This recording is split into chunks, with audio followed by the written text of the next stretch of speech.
the truth. Dale, your host, is happy to have you listening to the show.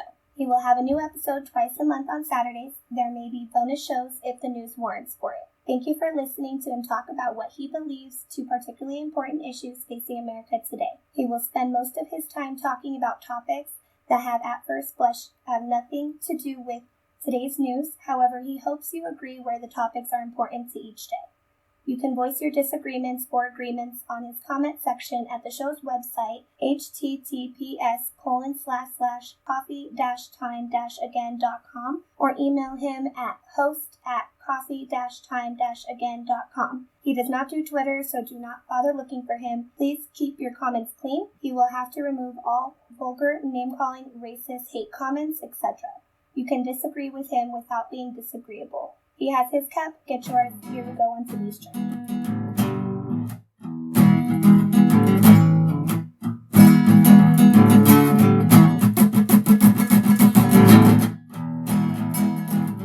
Hello, I am Dale, your host, and this is Coffee Time Again, exposing the truth.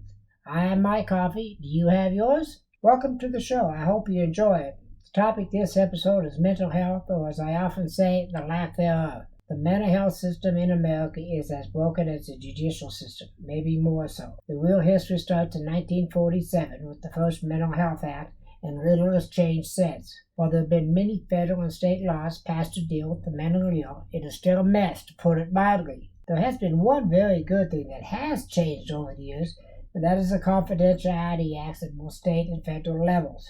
For the few who do get help, that is the one thing that protects their civil rights. The mentally ill are still second-class citizens in the world, not just the USA. The number is not known how many are truly mentally ill. The homeless, I believe, are at the greatest risk of being mentally ill, and they turn to alcohol and or drugs to self-medicate themselves. Alcoholics, addicts are doing the same thing, using to self-medicate. I believe the number is near 100% who are mentally ill, and that causes more problems for everyone. Even the person next door could be mentally ill. Of the few being treated, most do not have access to the best therapists they can get due to money issues. I'm not smart enough to have the answer to what we could need to do about the problem of money. I am a capitalist, so I believe that therapists should make money. Part of the problem is the cost of their education. I have a real problem with the education system in America, but that's for another show. Part is greed on the role of the psychiatrists, psychologists, social workers, and others after their names. Even back in the 1990s to the mid-2000s, peer counselors were charging between $75 and $100 an hour for individual one-on-one counseling, and peer counselors did not need to have a degree, just classes and a certificate from the state. That has changed in most states, and it is sad, as I believe peer counselors can be as much help or even more than one with a PhD. The big part is the shame put on the mentally ill. They're ashamed in public and in private. The way we treat the mentally ill is shameful on our part. And in being mentally ill is not wrong. They did not ask to be that way. Some are born, some are made. However, in either case, it is not a crime. The mentally ill are just that, ill, just as if they had cancer or a cold. There is treatment for the mentally ill, and we need to get them treated. Yes, it will be costly. The poor, overtaxed America will endure most of the cost. Federally, states, counties, cities, everyone will pay. Overall, the mental health system is a failure. Adults with mental illness can hold a job, raise a family, and still must hide it from even a spouse. All for the same reasons, ridicule from everyone around them. So people do not seek treatment, even with the Confidentiality Acts in place. The fear of exposure, being ridiculed by others, and the butt of nasty jokes keeps them from seeking help. Not being able to get the help they need, or not knowing where to look for help, also stops them from getting the help they need. Teens, very good at hiding problems from their parents, teachers, and friends, are at great risk, in my honest opinion. There is research being done on mass shootings. I believe it would find that a large percentage of the shooters are mentally ill and have a mental health history, or should have, before the killing started. This includes school, workplace, random, public events, private events, every place there is a shooting. Yes, even a lot of the family shootings, so-called murder-suicides, in my belief, can be traced to mental illness. I believe domestic violence can be traced back to mental illness as well.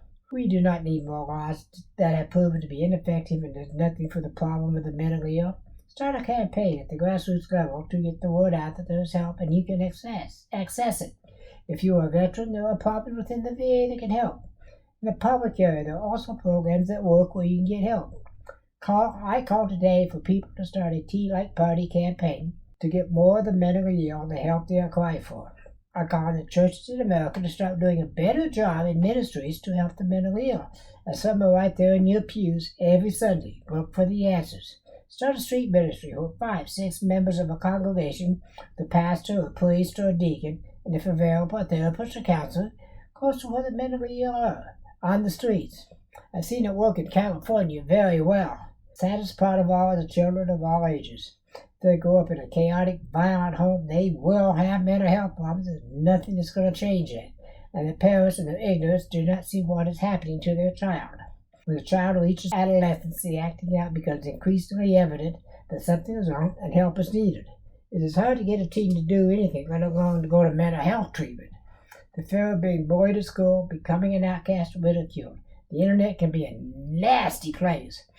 How many teen and youth suicides will it take to get America off its hind end and do something about the mental health system and get it fixed without the darn government interfering? As I have said, I'm not smart enough to know the answers. However, I believe there is someone who can get to the bottom of the issues and find a way for us to start the mental illness treat just as it is, an illness. There needs to be a major campaign on TV, radio, internet, podcasts, blogs. There's no shame in having a mental illness. I will disclose that I've been diagnosed with PTSD, bipolar type 2, and major depression.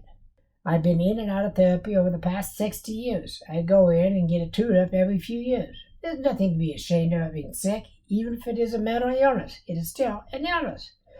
If you suffer from mental illness, get help. Therapy works. I know. I have been through therapy at different times for different reasons since I was 10 years old. Plus, I was a substance abuse counselor for 24 years. I've seen the worst and the best from inside the system and outside the system. It needs a lot of work to do what needs to make it better. However, it can be done. I know it deep in my heart. This is Dale. I hope you enjoyed the show. If you have a comment or a suggestion for a show, please submit it to host@coffee-time-again.com. Please go to the website www.patreon.com/coffee_time_again?fan_landing=true and sign up to be a patron. There's several levels to choose from, each with a reward for joining us. Be sure to leave a comment and a like. By the way, that URL I just gave you on Patreon is weird, but it works. Trust me on that one.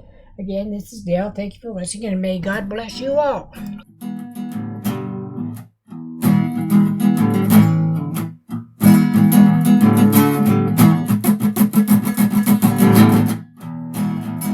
Thank you for listening to his rants and raves. There are show notes and a place to comment at https://coffee-time-again.com. He hopes that you liked what you heard and will tell others about him. Dale is attempting to get a following that both agrees and disagrees with him. He does not want a yes man. If you disagree, wonderful. Dale is happy to have you here as a part of the Coffee Time Again team. He does not want to talk about the news of the day. He is attempting to give a history lesson that is just as important about what is going on as the headlines of the day. Please do not hesitate to contact him. Just remember that Dale wants a clean show, meaning no cussing, name-calling, yelling, or hate allowed. You can disagree with Dale and not be disagreeable about it. If you have an idea for a show, just send him an email at host@coffee-time-again.com or on the comments at the show's website at https://coffee-time-again.com.